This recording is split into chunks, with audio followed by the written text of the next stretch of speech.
La recherche de l'harmonie, je pense que tout le monde fait ça. Par contre, est-ce que c'est synonyme de bonheur? Y a-t-il des effets pervers? Comment maintenir un équilibre dans tout ça, dans le couple, la famille, l'entreprise? C'est un sujet très large, mais qui peut être très spécifique à la fois. Mais comme c'est le sujet de ma conférence, allons-y. Je suis présidente du conseil d'administration, c'est très, très, très récent. J'ai été présidente du groupe Aimé Intégration il y a quelques semaines et on a fait un move vers les enfants. Alors, l'entreprise Aimé Intégration, c'est le siège social qui regroupe tous les services de nos sites manufacturiers. L'entreprise a 27 ans maintenant, 4 sites de production, 260 employés. On travaille pour à peu près tous les grands de l'automobile et les plus petits. Notre stratégie de croissance va quand même assez bien. Maintenant, ma réflexion sur l'harmonie. Au groupement, on nous a toujours dit que le chef d'entreprise doit devenir le chef d'orchestre. Alors, celle que je préfère, c'est celle-là. Le chef d'orchestre s'assure de la cohérence de l'ensemble de ses musiciens en leur imposant une pulsation commune. Il oriente l'interprétation des œuvres et règle l'équilibre de diverses masses sonores afin d'obtenir une harmonie. Personnellement, ça ne date pas d'hier. Je réalise que la recherche d'harmonie, j'avais ça toute jeune. Comment j'ai transféré tout ça après ça dans l'entreprise? Alors, on débute, on est en 83, c'est un projet de couple, on a nos 3 enfants. Claude est modelaire de métier, un métier un peu en voie de disparition, très artisanal, mais il a fait un peu le tour, s'ennuie un peu. Bref, on cherche. Et on passe devant une bâtisse à Sherbrooke qui avait déjà eu le modelage comme vocation, qui était à vendre avec tous les équipements. Alors, on examine un peu ça, on fait des démarches, puis notre projet de couple prend forme. Arrive un premier défi d'harmonie, l'harmonie familiale. Claude et moi avons chacun notre rôle, là, très complémentaire. Moi, tout ce qui concerne paperasse, administration, je fais ça de la maison. Claude recherche le travail, fait soumission, exécute les contrôles le soir, la nuit, les fins de semaine. Fait qu'on vend notre deuxième maison pour se rapprocher de l'usine. Fait comme ça, au moins, Claude peut venir souper à la maison avec les enfants. Puis le samedi, on fait un pique-nique et puis on va manger à l'usine.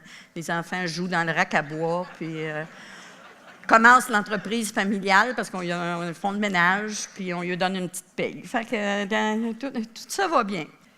Arrive ensuite de ça, le défi du couple. Tant qu'on est complémentaires, on avait chacun nos tâches, on s'en allait, ça allait bien. Mais en 97, on déménage les opérations de moules industriels dans une plus grande usine. Et c'est celle-là qui a commencé à prendre beaucoup d'ampleur.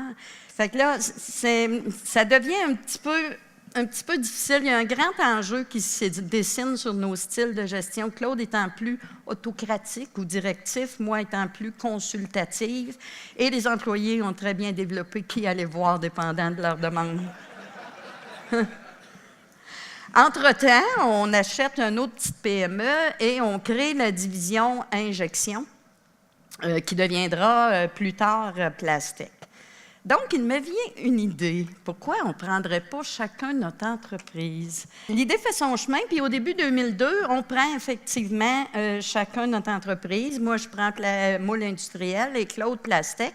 Ça n'a pas été tellement facile, mais Claude, je réalise très fort à ce moment-là que lui aussi a cette recherche d'harmonie-là.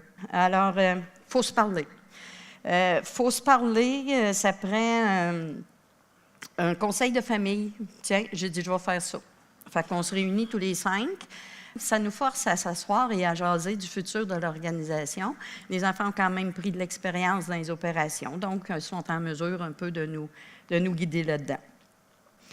En 2006, à peu près, je ressens encore un besoin de conseil externe et on forme notre premier conseil consultatif avec 2 personnes externes. Le comité consultatif nous aide dans 2 décisions assez majeures. La première, la création de Aimé Intégration telle qu'elle est aujourd'hui.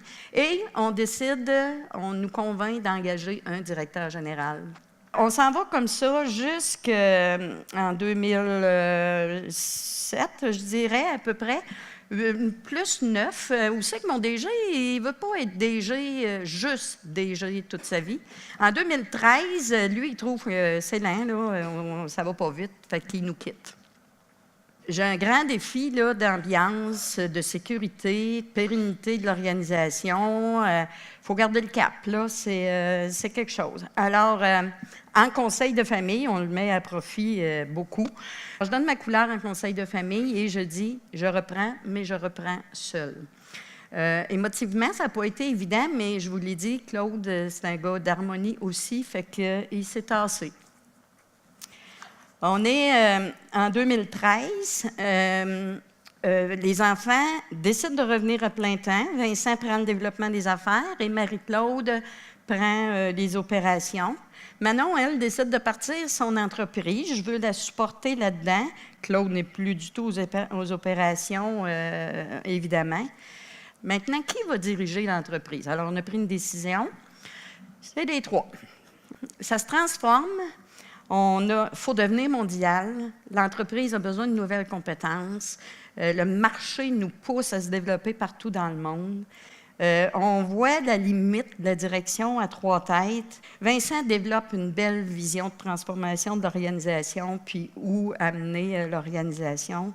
Donc, ensemble, Marie-Claude et moi adhérons à sa vision et Vincent prend la présidence de l'organisation. On en est là présentement. Tous ces défis-là que j'ai dû relever liés à l'harmonie m'ont fait voir que ça m'avait fait développer quand même des stratégies. Une des premières, c'est écouter son instinct. ISO, pour ceux qui connaissent ISO, on a adhéré à ISO avant que les clients dans l'automobile nous l'exigent pour se donner de la structure. S'entourer, pour moi, ça a été tellement, tellement formateur. Autant à l'interne avec des compétences que le conseil consultatif, le conseil de famille, du coaching, c'est hyper important. L'écoute, c'est une autre stratégie. Je me suis formée à écouter des conférences. Je me suis formée à vous côtoyer, vous les chefs. Ça fait 20 ans que je suis au groupement à suivre tous les conseils, les expériences. La structure, plus on grandit, on a besoin un peu de structure. Alors, les valeurs, on avait créé ça à l'embauche du DG. La conseillère ressources humaines qu'on avait à l'époque, à la suite de la création de nos valeurs, a vu dans ce mot-là rire. Et elle m'a dit, Francine, ça te ressemble. On va en faire un slogan.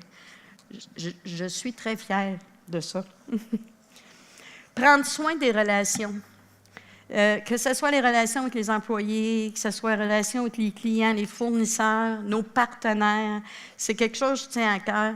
D'ailleurs, ça fait plus d'une dizaine d'années que j'avais mis en place une rencontre annuelle avec nos partenaires financiers. Je les assois tous ensemble autour de la même table à qui on présente les résultats de la dernière année, le budget de la prochaine année, les projets majeurs. Et tout le monde nous dit adorer ça. Puis quand il arrive des coups durs, comme quand est arrivée la crise de 2008, ils sont présents, ils sont là. Par contre, il a fallu que je développe aussi de faire attention aux effets pervers de l'harmonie.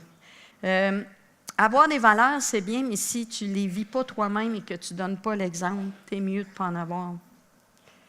La structure, oui, de la structure, j'y crois, ça en prend, mais il faut demeurer flexible. Si ça nous rend statique, c'est pas bien.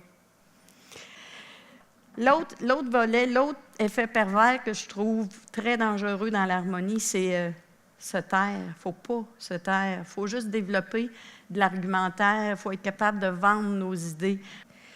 Donc, de faire ce bilan-là, de retourner comme ça sur toutes ces années, je réalise que ça a été un grand développement personnel pour moi. J'ai appris à arrimer ma tête et mon cœur lors de décisions difficiles. C'est tellement plus facile. En terminant, l'harmonie, chez moi, c'est une valeur intrinsèque. Et c'est très utile présentement dans le transfert à la relève. Il y a 5, 6 ou 7 ans, au groupement, on faisait des ateliers sur notre mission personnelle. Je n'ai écrit une à ce moment-là que je vais vous partager, parce que quand je la ressors, je n'ai pas changé un mot depuis. Inspirer sur ma route les personnes ouvertes à grandir par mon sens de l'harmonie et de la positivité, dans le respect et le plaisir, afin que chacun se dépasse pour que nous devenions petit à petit un monde plus tolérant et compréhensif. Merci de votre écoute.